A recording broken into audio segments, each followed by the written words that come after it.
I'm super excited about this. I've been looking forward to this for ages. We're kicking off our second mini track now. It's kind of global. Oh, there's a fire! Yay! Fire. Cheers to the fire, please.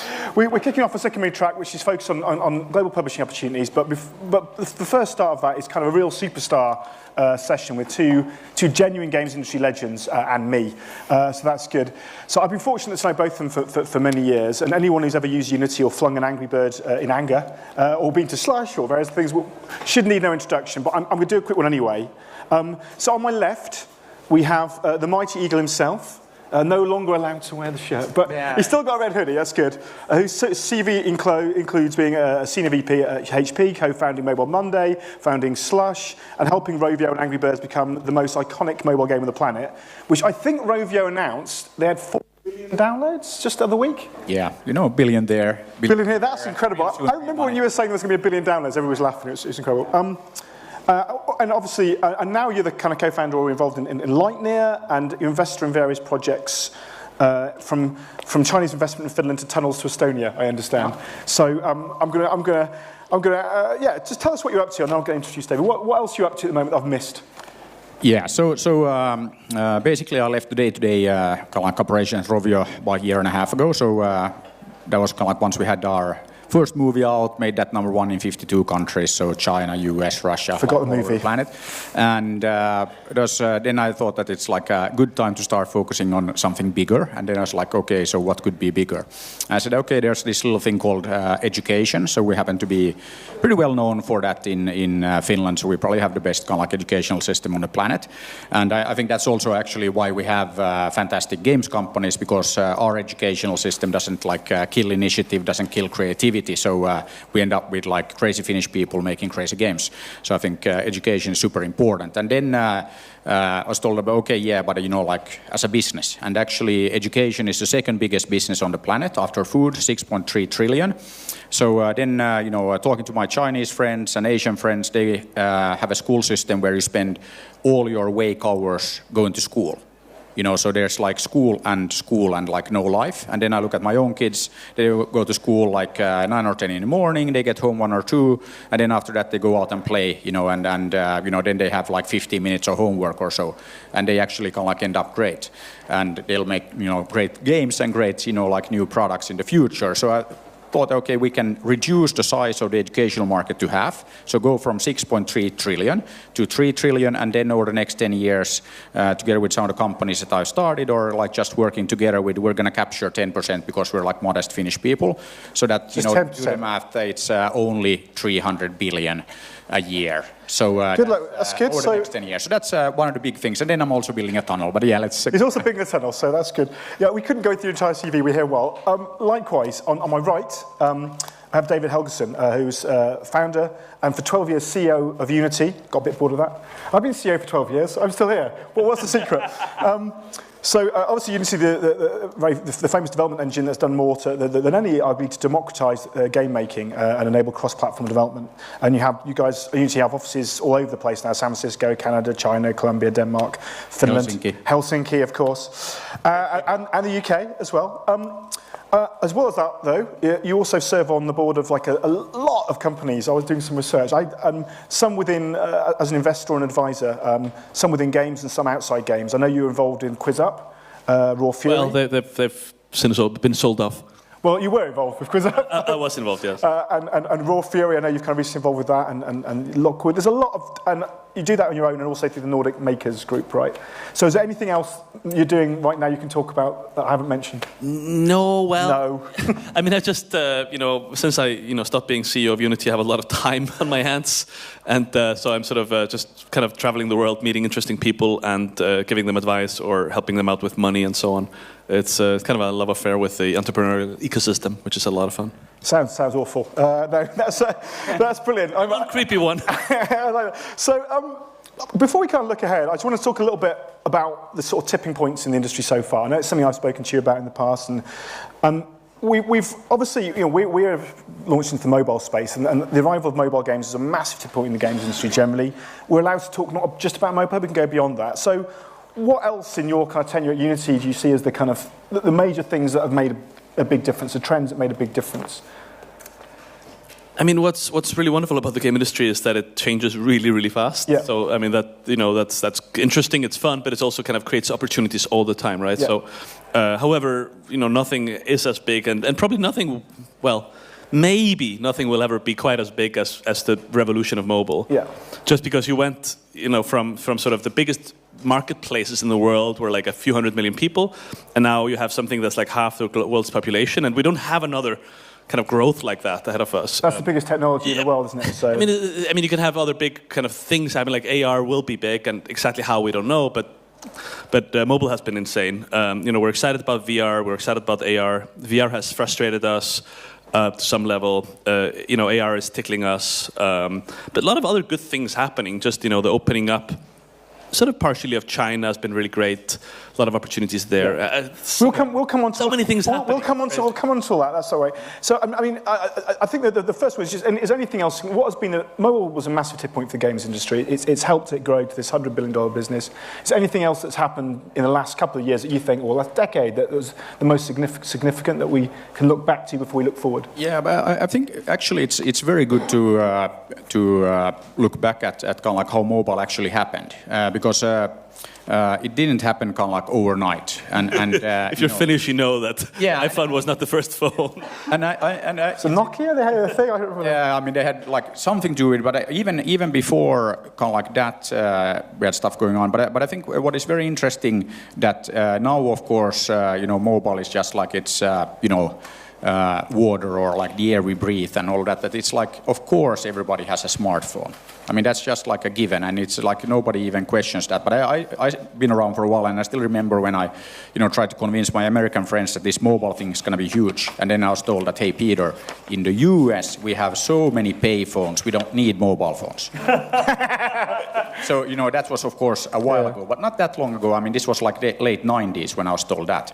And then, of course, that was when, they actually didn't have much mobile activity going on in the US. And then also, I mean, if I look back at kind of like Rovio times, that Rovio got started in 2003. And actually, a lot of the guys who are now very, very successful in mobile, I mean, like Ilkka and Supercell, and you look at the guys at King, and all of that many of the success stories, the guys started building their first games and companies like 2000, 2003, and so on. And then it took a long time. And then actually what kind of like then made the, like the ketchup bottle like open up was really kind of like the iPhone and the App Store and like all of that. But I think that one of the reasons why that was possible was that we have had a lot of these pioneers and a lot, of course, in kind of like Nordic countries, in Finland because of Nokia, and we had a lot of that. So people were ready, and then, okay, now there's an opportunity, let's go that, and then Angry Birds, 4 billion downloads. So I think that now when we talk about AR and VR and all of that, I mean, for me, I still remember when I was at HP and I was doing this HP Bazaar program that we started in Helsinki and then ended up doing a bunch of locations all over the planet, China, India, US, and so on. What's very interesting that I remember drawing kind of like these pictures and telling people that actually the market of phones, I mean, we're going to have a market where we sell 1 billion of these a year. And then I was again told that, hey, Peter, you're crazy, like 1 billion. Really? 1 billion phones? I say, of course. And now, of course, the market is much bigger. But it's again, I think that when we look at AR, for me, it's a mobile technology. I mean, it's again, I always say that mobility is about people. It's about us being mobile and then having access to all of these services, of course, games leading a lot of that. But it's not so much about then like the device or something like that. You need to think about, you start with the people, we start with all of us at the center, and then we enable experiences being on like small screen, big screen, AR, VR, whatever. But it's about just the fact that people kind of like tend to roam around and, like go and invest in companies all over the planet and stuff like that. So we are very mobile. And then so it's very difficult to see that anything kind of like could be bigger than that. The mobile, yeah. So starting to look ahead now then. So we've been having people say that the mobile's reached its zenith for a long time. Lots of reports going, mobile, massive growth, but it's really there now. It's like the end of history. Exactly. It's stopped now. But then every year, we're getting news and people like that having to re-revise their figures up and up again because it's not slowing down. I mean, and so will there be a point when it slows down, or is mobile going to be the engine for growth for the industry for some time to come? I mean, and nothing can keep growing exponentially forever. I guess. Bitcoin? No, No, but like as like the of course the top line growth in number of mobile phones in people's hands slows. I mean, you can't go from there's no more 10x of that. Like the amount of time we spend still has another 10x ahead of it, or 5 or whatever. Yeah. And then the amount of sort of money and kind of energy and value has another several x ahead of it. Yeah. So no, there's another. There's still a lot of headway. Easily another 10, 20x. Yeah. But already, I mean, if you just take like, okay, you look at like blockchain, look at all the crypto stuff, and you look at AR. I mean, there's like definitely 10x or 100x or I don't know how big the opportunity, but it's very, very clear that there's like really no limit. And I think that this is again, of course, if we look at how many smartphones will be sold. Of course, I mean. Most people don't need more than one, so there is a limit, and the population of the planet is not growing that fast. But I mean, look at fastest growing market, or economy, Africa. So again, there's still like room to do stuff there, and they are actually jumping directly to kind of like the latest and greatest technology. So they don't need to do a lot of the stuff that we had to do in kind of like developed markets. So I think that there's massive growth always, and I think that. I'm always kind of like very bullish on that, and we haven't even like touched on AI, and like we're gonna come on to that. So yeah, we've got so much to get to here. So we talked about China a couple of times and international markets. Again, in as much as mobile's a massive, the Chinese market has been the engine of the mobile market, and that's grown incredibly. And then again, people have been going, oh, China can't keep going this. It's gone through its industrial revolution. It's gone this big, and yet again, it does seem to still confound things. So. Is the Chinese market going to be the first market and the growth of the industry for the next sort of 4 or 5 years still, or are we reaching a ceiling there? Do you think? I think that it's very clear that kind of like China is the biggest market, and it will actually kind of like extend the gap to the next market. So I think that's.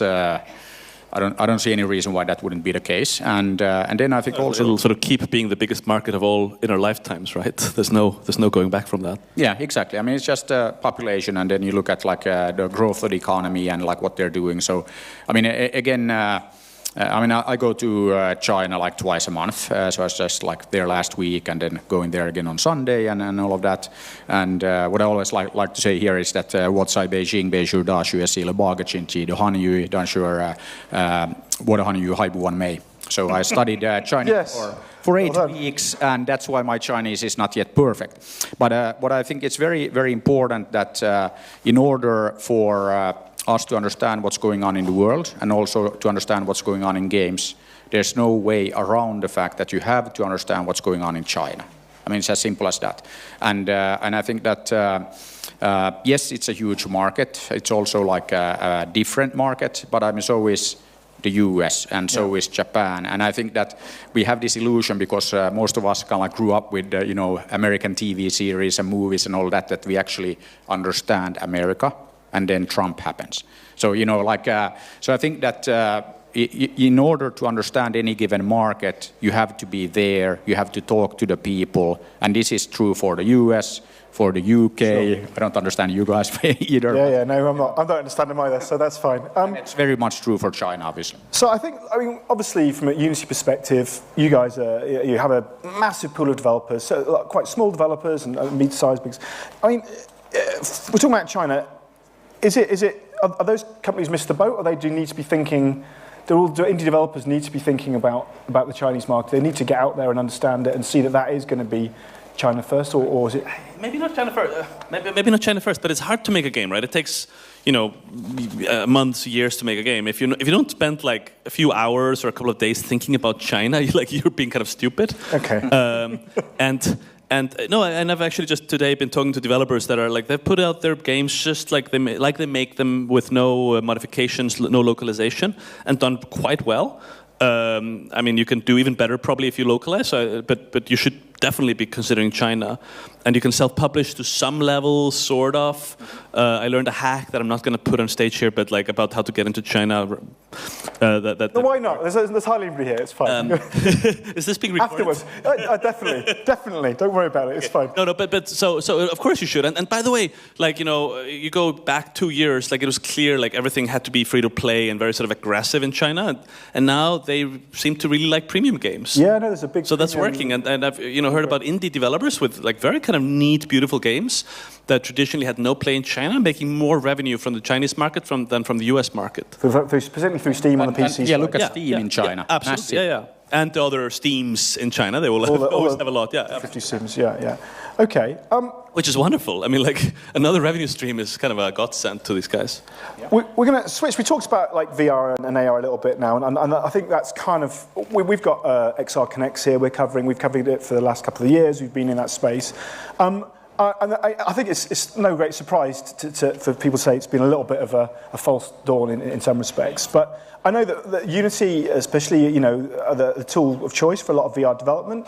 What's your take? I know you've also got VR investments yourself. What's your feeling about where VR is and when it will happen, or if it will happen the way we expect it to?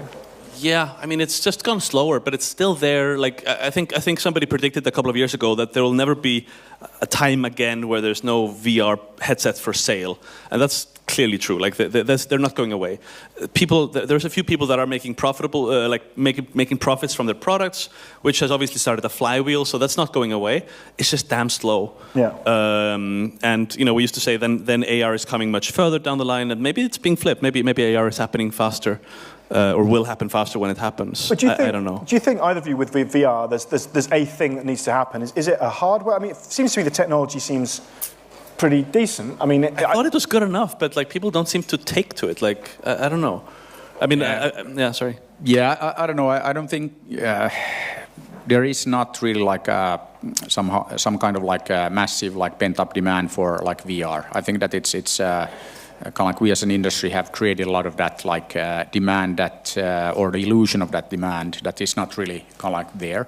And I think that of course, I mean, there are great VR experiences, but I don't think that we're quite there yet where you have the kind of experience that you like have to go back. I mean, it's okay, fine, you can like experience for a few minutes, but there's not like we don't have the kind of like the VR addiction going, if you will. And I think that that's something that we'll see. And then if I look at the quality, I mean, it's very clear that we'll get to this kind of like vision quality. So basically it will be, like with the latest like TV, like screens and all of that. I mean, now people are trying to pitch that, let's go from 4K to 8K.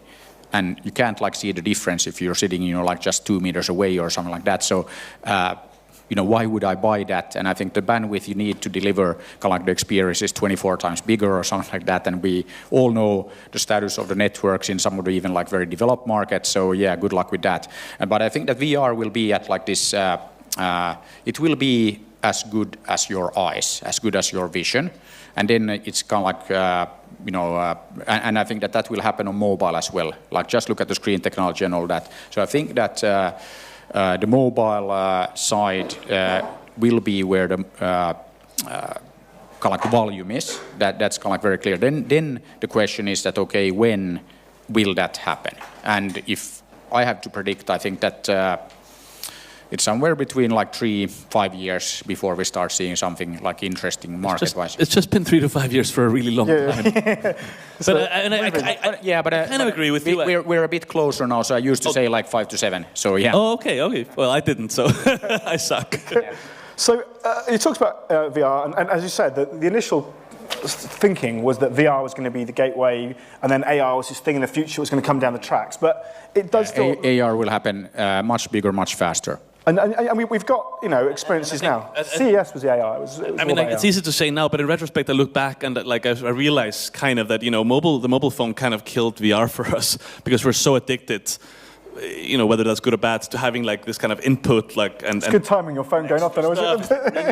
Check my thing and so on, and VR. It's just not really compatible. But you're right. I mean, VR actually kind of like takes you away from everything else and your phone. I think VR might be a good thing for us. Maybe we need VR to kind of escape from the phone. Yeah. Okay. But AR is coming fast and hard now. Yeah. And so, do you think like 2018 is going to be the year of AR? I mean, obviously you've got things like Pokemon Go, which arguably are more location-based experiences with our appetites. And obviously there's the Harry Potter Wizards game coming and Walking Dead coming, all this sort of stuff. But one thing here, actually, what I think is important, that it's not about the technology. I mean, when you look at games and all this, that's kind of like a big problem I have with VR and like all the like the hype that fine, but show me something that I actually want to use and will want to come back to. And I think what is very important, I think Pokemon Go, fantastic example. First of all, I mean, being a brand guy and all of that, that just shows that you take a brand that is loved by people for like last 20 years, so you have like the demand, you have the recognition, so brand and branding like matters. I mean, super important. Obviously, we have hundreds of games hitting the market, every day, so you kind of like have to stand out, and brand is like part of that, or it is that. And I think Pokemon Go, then it also shows that you take something that wasn't, most of us would probably agree that like as a game, and like the execution of that maybe not the most brilliant like onboarding and like all of that, So that's the most beta product ever to be launched. So it also shows that, I mean, if you have a fantastic experience, people will go through a bunch of hoops to kind of like get there, and they are willing to tolerate that, like it crashes and it doesn't work perfectly and all that, because, hey, I love this like experience. And I really think what was fantastic and kind of like is fantastic with Pokemon Go, that it got people out walking in the streets, it got them to buy extra batteries, it got them to buy like a bunch of stuff. I mean, that's like fantastic. And brand and a little bit of a new experience. And okay, it's not maybe the most brilliant example of like great game or great AR experience, but it shows that, adding a bit of a new flavor, you can do fantastic things with an existing brand. So you see it's more of a brand play this year? I mean, Pokemon Go to me is like totally brand. I mean, it's all about the brand. I mean, so many people who are kind of like moved beyond Nintendo 3DS and that phase. So then when you could get that Pokemon experience that you had as a kid on your phone, hey, of course, and it's free. And hey, great, I can teach my kids. And then it's also like good because now we're going to be walking the streets, so we actually get like a bit of exercise. So I'm glad you kind of talked about, obviously Pokemon's a Nintendo-related product. Talk about Nintendo. Nintendo have just kind of come up with something nobody saw coming at all. We certainly didn't. Like the Labo cardboard thing, which is amazing. I mean, my son, he's watching that video on repeat. Like, he wants me to get it as early as I possibly can get it. It's like the most exciting thing. It's just incredible. But do you think that's, there's been a lot of different kind of toys to life type stuff and construction type. I mean, Minecraft's a construction game. You've had things like Skylanders and Infinity and Legos, Mindstorms as a toys. Where does that fit? And is this, obviously it's more of a console product, but it could be, is that going to herald a whole new way of interacting with kind of games or kind of play? Or is it just Nintendo doing something that only Nintendo can do? I don't know. I'm just really excited. Well, I mean, you already have a lot of toys. Like, there hasn't been this kind of maybe Pokemon Go moment of connected toys. Maybe that's it. I don't know. I mean, Skylanders made a lot of money, and I think Mindstorms. I mean, Disney axed the whole Infinity. But I think it's again. I mean, you said that okay, it was like totally unexpected. But I think that it's also, if you look at Nintendo, it's again kind of like it's what you expect the Nintendo guys to do. And I think that's I think that's why most of us in the industry love Nintendo and like what they're doing, because this is exactly what is needed. I think Pokemon Go also was kind of like example of again showing that hey, actually creating kind of like new experiences can be like fantastic, and we don't all need to copy the same like free-to-play template. And it's so wonderful. They're sitting there in the basement in Kyoto and they're just going back to first principles. Yeah, like, okay, exactly. Let's just think deep about this. And then once in a while it gets kind of weird, like with the Wii U. Yeah. But I think that was kind of like a it was kind of like a soft launch for. That's a nice way to put it. But I think that again, I mean, they don't always get it right, and GameCube wasn't like a massive success either. But it seems like every other generation they do something amazing. It's like Star Trek films, isn't it? It's but this Labo stuff, I think again, why wouldn't you do that? And I think that Nintendo has the clout and they have the brand and they have the presence to do those kind of things, and it's what they should do, and it's also kind of like it's almost like their responsibility to create these kind of things. I think it's so. But surely, I mean, there's no reason why a tablet or mobile. I mean, there's got to be a play there that's not purely Nintendo at some point. I want to segue from that into something that's obviously close to your maybe as well, which is games and education. Obviously, like me, that's what you're all about, using kind of games and gamification to educate.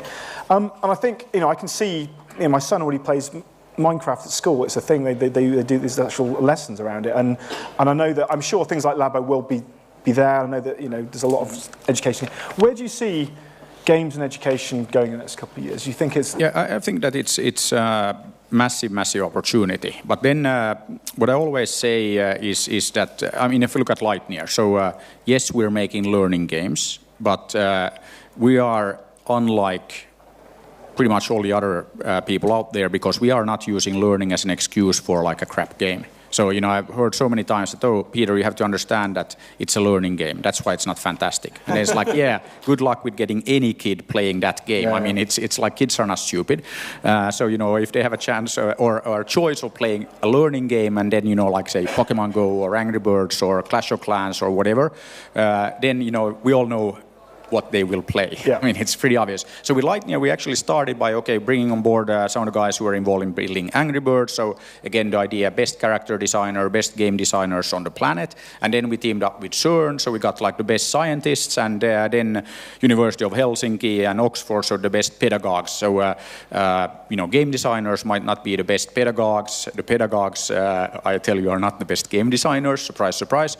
And then brought all of this together, and then we created this first game that is now like soft launch in a bunch of countries called Big Bang Legends.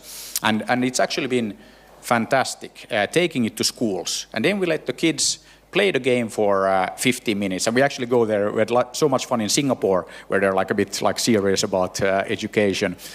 So we went into this classroom, and then we asked the kids, okay, so do you love playing games? And they, yeah, of course. And then then have you played games in class? And then there's like, yeah. And then we told them we should play more games. And then you could tell teachers in the class that, oh no, we let these crazy Finnish people into the classroom, they're destroying the children. But then we let the kids, you know, play the game for 50 minutes on their like tablets and phones. And then we just asked them that, okay, what do you think? Did you like the game? And then, you know, of course with games, some love the game and some not, but we got feedback like from one 14-year-old girl like a couple of weeks ago in Finland said, okay, best game ever and all that. So it's a good game. Yeah. But then the really interesting thing is that then we asked them that, okay, you now played the game for 50 minutes. Did you learn anything? And consistently in Finland, in Singapore, Argentina, Slovakia, so our like soft launch markets, the kids always say, no, we didn't learn anything. And then, of course, you know, nice. then we're, of course, at, damn, we have 20 people in Helsinki building this game for like 2 years. And this world for 2 years that, oh no, we can't like totally fail. But then we asked the kids, and I'll ask you as well, so do you guys know how many quarks in a proton? How many here know? Had it top of my tongue. Oh, hang on. Okay, yeah. Okay. But scientist at the front, unfair. There's like one guy that knows, but there's actually 3 quarks in a proton.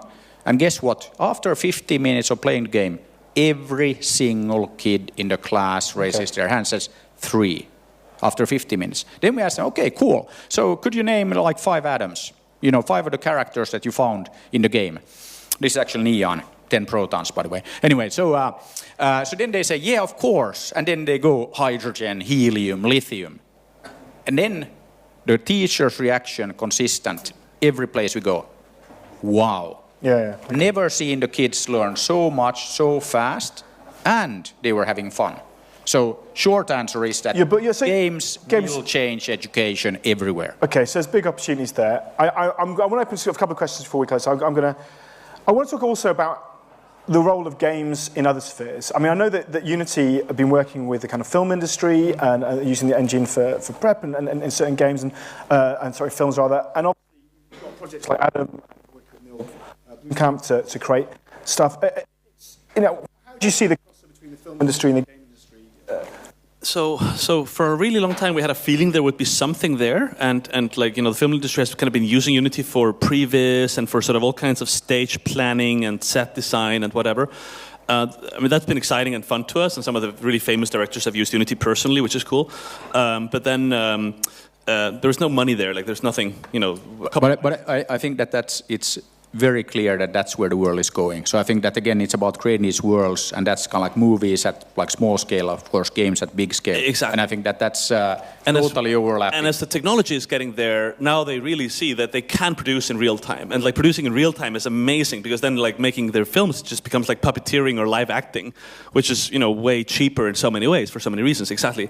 And then, you know, it's kind of, you know, VR and AR has been good to us because it sort of pushes them, because they realize now, oh shit, there may be a world like soon where we cannot live in only like pixels, because maybe it's not interactive, but at least people have to be able to look around or move their head, which forces 3D or like forces real time. So yes, so they're all. A lot of them are working with real time, experimenting with Unity. And then we go and work with like Neil Blomkamp with our Adam demo. Well, we made a demo, and then we sort of gave the assets to Neil Blomkamp, and then he sort of produced a series of shorts from that, and sort of proving that you can do it. No, this is where the world is going very. But I think this actually, it reminds me of some of the like experience I had when we're involved in like movies and all that, and I was told that. When I kind of like was questioning some of these Hollywood guys that okay that sounds like the business you're doing it's like pretty risky and like not a very good business, and then I was told that Peter, you don't understand, it's the movie business. And then I was like, yeah, so like why would I run like some kind of bad business just because it's the movie business?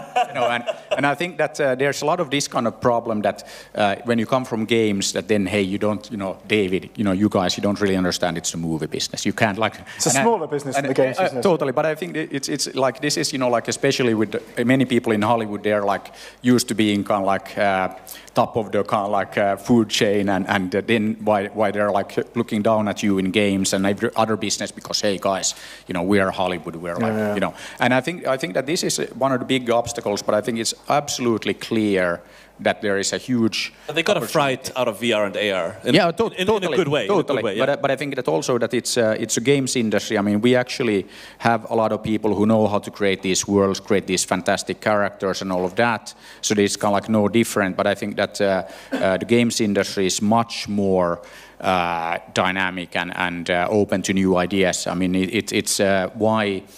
Games is much bigger, and I mean, just like the Apple App Store is bigger than Hollywood box office. So it's very interesting. And this is almost just like a special case of a sort of great macro trend we've been living through, sort of I guess through our lives, most of the people here, which is the move from sort of 2D and non-interactive to 3D and interactive. Yeah. And I remember when we were starting out with Unity, like these investors and sort of people who knew the world as it used to be, they would tell us like, but it's so expensive to make 3D. It's so expensive to do interactive versus like the, and we were like, until it's not. Like every form of medium, every form of industry, every form of production has a tipping point driven by tools and so on, and Unity is part of it, but there's many others that are needed for that, where like making a 3D experience and making it interactive becomes cheaper. Yeah, and then when you go a few years out, and as we already like touched on that, it's like as good as your vision, your eyesight, then it becomes pretty interesting. So it's again, I think that these kind of like things will there's very interesting opportunities there for sure. But one thing I would actually counter like on the interactivity part, that also like coming from games and all that I mean sometimes you don't want the interaction. Let's just like somebody deliver the story to you and you can just like lay back and like, okay, enjoy the story. Yeah. And you don't want to kind of like, oh, do you pick A or do you pick B? No. I'm not saying every story should be like some multiple choice thing. Yeah. But during the production... of course. And then you can very quickly create they like control new the camera with a joystick. Totally. Yeah, of course. No, I'm not saying all storytelling has to change. Okay, this has gone for hours. I really wish it could, but we've got about 8 minutes left, so I want to give a chance to people to ask a question. I've got a load more questions, so it doesn't matter. I don't really care if you have a question, but it only feels fair. We saw the questions ahead of time. Yeah. No way we're getting to all of them. So has anybody got a question for Dave and Peter about trends? We haven't yet talked about esports or AI or crypto. So has anybody got a question? They're all intimidated. It's quite. Oh, there's a man at the hands there who needs a. Here we go. Eric's he's got a mic's coming to you. Next trend then, please. If we can't all do cardboard things and distribute them. But why not? It's not expensive. Of course, why not? Yes, I'm being so negative here. And we're making that cardboard in Finland, so there's plenty to go. and yes, it's all. It's okay, next all trend. Conspiracy, isn't it? Yeah, totally. Yeah. And okay, so we are hesitant, or we're seeing is VR something that has its uses in specialized areas or so. So what's the next big thing in games beyond cardboard? So I'm really excited to hear what Peter says. I think the great wave of tooling, at least, is AI. I mean, that's sort of what excites me the most. And Unity is really kind of bubbling over with AI. You haven't really seen it yet, but there's like people in every department of Unity playing, like experimenting. We've hired some really tremendous people from the sort of best AI companies out there, and I think you'll see sort of every product category will have AI in it somehow. We see this I think most of the startups I invest in, or even me that I'm interested in, have some AI component. So for me, that's the biggest thing. Peter, do you agree? Disagree? What, something else? Yeah, I would actually totally agree with that. And many of the companies that I'm talking to are also actually some of them are right there in the middle of AI, and that's what they do. But I see AI in pretty much everything. So that's definitely something that is not only bubbling under, but it's hitting big time. And again, China, 60% of all the research papers in AI already year before last were in Mandarin. So again, it's kind of interesting. So you need to again, to understand what's going on in AI, understand China as well. But then I think maybe on this cardboard example and all of that, I mean, not everybody can afford to do and has the presence of a Nintendo. But I think that it's again a great example of really thinking about the experience first and not doing what everybody else is doing. I mean, Nintendo did a great job with the Wii back in the day. Sony and Microsoft, going off, and they still kind of do that. Okay, which one has the bigger and a better processor and what have you. So I think that it's a good reminder for all of us that let's not get carried away with AR, VR, AI, whatever hype, but actually always start with the experience and then just pick appropriate technologies. And of course, technologies are enabling us to create better experiences. But always at Rovio and with Angry Birds, we always say that, hey, we're not a technology company. I mean, we're delivering fantastic experiences. And that's kind of never going to change. I think that's when you keep that in mind, you'll do fantastic things. Okay, let's do some quick fire ones then. So we haven't got about 3 or 4 minutes to get through. Instant messenger games. We have lots of talks about this later, so we're not covering the whole thing here. What do we think? Is that something that's happening now? It seems an obvious. Undoubtedly, yes, absolutely. It's hopefully just going to be another beautiful wave of extra opportunities and growth and blah blah blah. Right now it's super simple games. In a few years it'll be really big games or more advanced games. Yeah, that's. You're going to say China. Instant messenger again. I mean, of course, biggest messenger market and anything like the Tencent WeChat guys are doing, and they're actually doing very interesting things as we speak. And I mean, Facebook with their messenger also kind of interesting stuff. So short answer is that yes, it's definitely happening. It's been happening for a long time, and maybe even taking off a bigger way as we speak. On Facebook are actually talking. There's a talk late this afternoon all about instant message games. So if you're interested in that, come with that. Blockchain and crypto. We've got a whole track tomorrow about that. Obviously, Bitcoin, cryptocurrencies, mental. Blockchain's the future of everything. I've invested in it. I can tell you one thing about blockchain. If you can lose money very rapidly in cryptocurrencies. If you want help with that, I can do. I think it's very exciting. There's a lot of interesting things going on there. My contention is always you can run all of the entire blockchain ecosystem on one well-tuned instance of MySQL. So it's kind of frustrating that we're burning now, as much energy as Denmark, where you could just have one sort of reasonable server doing the whole work. But yes, there's interesting things. I've invested in a couple of companies. There's no doubt that some kind of new things are being created that could not run otherwise. Agree. Okay, good. And finally, and I have one more question to close. Esports. I mean, in a way, it's not a trend. It's here. But, is it going to... I think I feel... I'm not investing in esports, but from what I can see, the engagement is incredible.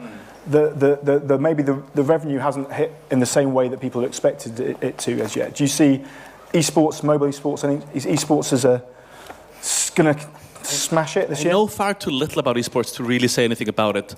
It is big, I believe in it. I have friends who are doing very interesting things in it and sort of can explain it to me and then I forget because it doesn't stick in my brain. Fair enough. But it's clearly a thing. You must know more about it than I do. Yeah, I think that it's very early days of esports. I mean, of course, we have some success stories there already, but I think that it's kind of waiting for its big kind of breakthrough. And I think that it's going to be around more casual experiences, so kind of like everybody can play. And I think that already, I mean, what Ilkka and Supercell guys are doing there with Clash Royale is a step in that direction, but it's still not like super casual. So I think that there's still room to kind of like grow that. And I wouldn't kind of like forget about the kind of like traditional sports. So take something like football or soccer, as our American friends would say. I mean, there's quite a few people who understand the rules of that game and watch those games. I mean, we have, one of the El Clasico games, you have, 500 million to 1 billion people watching. So, if you have that for an esports thing, and you will in the future, so maybe combining some of the traditional like sports, and there is a reason why all the traditional teams, be it football or ice hockey or basketball, they're all kind of like dipping their toes and even a bit more in kind of like the esports water. So I expect esports to be massive, actually. So the most interesting thing I learned about, or like the thing that worked best for my brain to understand esports, was actually reading Ben Thompson, who's an analyst, his articles on sports in general, and how sports is sort of the linchpin that holds real-time TV together. Yeah. And sports is actually in a sort of a dive.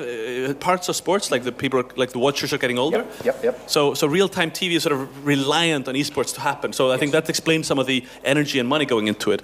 Yep. What that means for the future, I don't know, but it's. But then I think that also, I think we can learn from like traditional sports, but there's also many things that are not like.